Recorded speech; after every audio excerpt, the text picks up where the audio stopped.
Écoutez Patrice Evra, parce que après le match, donc en Albanie, lui, en tout cas, est venu s'expliquer avec des mots clairs et précis. On écoute. Certaines fois, on n'a pas conscience de la chance qu'on a, de combien de joueurs rêveraient d'être à notre place. Je me souviens qu'il y a des gens qui vont dire parce qu'il faisait chaud, c'est contre l'Albanie. Mais ça, c'est un manque de respect envers le maillot de l'équipe de France quand tu trouves des excuses comme ça. On a pris 2 bonnes gifles. Maintenant, je suis pas inquiet. Je suis pas inquiet parce que j'ai vraiment confiance en ce groupe. Je pense qu'avant la Coupe du Monde, c'était bien pire que ça. C'était catastrophique. Et puis à l'arrivée, on a fait une belle compétition. Mais là, on n'aura pas le choix. Je pense qu'il faut arrêter de penser au Brésil. Et on a un euro chez nous à gagner. Ça sera très difficile. Mais en tout cas, le prochain stage, il va falloir vraiment se réveiller. Et là, je suis obligé de te dire qu'on progresse à tout âge. Il est en train de le démontrer. Malgré tout ce qui s'est passé il y a 5 ans, il est en train de donner un petit peu l'exemple dans ce qu'il faut faire dans un vestiaire, dans ce qu'il faut faire sur un terrain.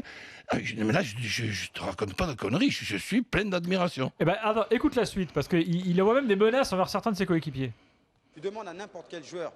Aujourd'hui, il aurait même payé pour être là, pour jouer ce match. Donc à l'arrivée, il ne faut pas se cacher, il ne faut pas trouver des excuses. Le coach a eu des mots forts, certains joueurs aussi ont eu des mots forts. Je pense que là, ça ne sert à rien de tirer sur qui que ce soit. Il faut la fermer et bosser. Où on est trop à l'aise, pour bien connaître le coach Didier Deschamps, c'est quelqu'un de patient, mais quand il prend des décisions, il prend des vraies décisions et il ne faudra pas venir pleurer.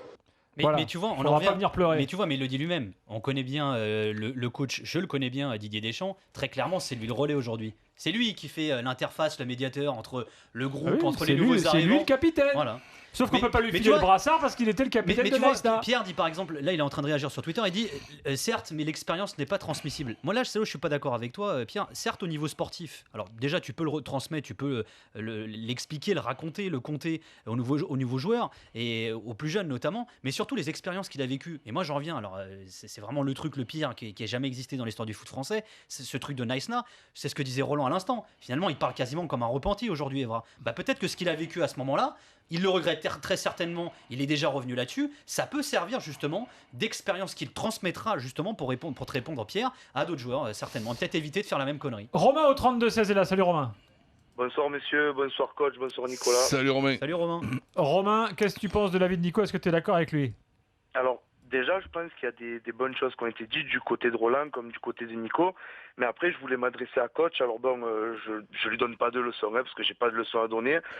Pourquoi? Moi, je t'écoute. Mais coach, vous êtes entraîneur de Ligue 1, donc de Montpellier. Oui. Vous, ce que vous voyez, comment vous expliquez qu'un gars comme Antonio Conte, un gars comme Massimiliano Allegri, quelqu'un comme Sir Alex Ferguson n'ait pas vu ça chez Evra et qu'avec eux ça fonctionne du coup? Parce qu'on n'a pas besoin du brassard pour être un leader et pourtant ces entraîneurs-là lui font confiance et malgré toutes les critiques que vous pouvez lui faire sur le jeu ou même dans son comportement, il a toujours été au top. C'est le joueur français qui a disputé le plus de finales de Ligue des Champions. C'est pas rien quand même. Mais écoute, je suis obligé de te donner raison. Parce que ce que tu me dis, c'est une évidence. Par contre, sans être tatillon, Conte, tu me dis, pourquoi Conte? Ouais, c'est vrai qu'il a pas eu un entraîneur. Parce que c'est vrai que si on se trompe sur les qualités des fois, il y a Ferguson quand même. Et si on se trompe sur ses qualités, sur ses défauts, sur ses coachs, c'est pas le problème. Non, ce que j'aimerais, c'est qu'on arrive, tu vois, par exemple, tu es passionné, tu parles de façon calme, tout ce que tu dis, c'est cohérent. Ce que j'aimerais, c'est sans être sûr d'avoir raison, qu'on regarde un match ensemble et que je t'explique dans tous les joueurs français ce que je pense moi qu'il faut faire à ce moment-là, comme une séance vidéo avec arrêt sur image, et ce qu'il faut faire quand on est arrière-gauche qu'on appelle moderne. Si à la fin du match, tu reconnais que l'arrière-gauche, c'est l'arrière central côté gauche qui est obligé de faire 2 postes, si Matuidi est obligé de jouer arrière-gauche, pour peu de choses sur le plan offensif par rapport au nombre de fois que ce joueur-là est sur le plan offensif. Et si sur le plan défensif, tu tombes d'accord avec moi que la distance de marquage, il n'y en a pas, que les accélérations et les fermetures, il n'y en a pas, que le jeu de tête défensif, il n'y en a pas, que les difficultés de se faire dribbler, il n'y en a pas, que les passes qui éliminent des adversaires, il n'y en a pas, c'est une passe à 2 mètres en trottinant, que la passe à celui qui est devant lui, sans savoir s'il a maîtrisé maîtrisé, on fait un appel en profondeur. Eh bien, attends, mais si tu me dis que cet arrière on gauche... te dit pas, Roland, c'est objectif. Enfin, Romain, pour le coup, est objectif. Tu peux pas faire 15 ans d'arnaque.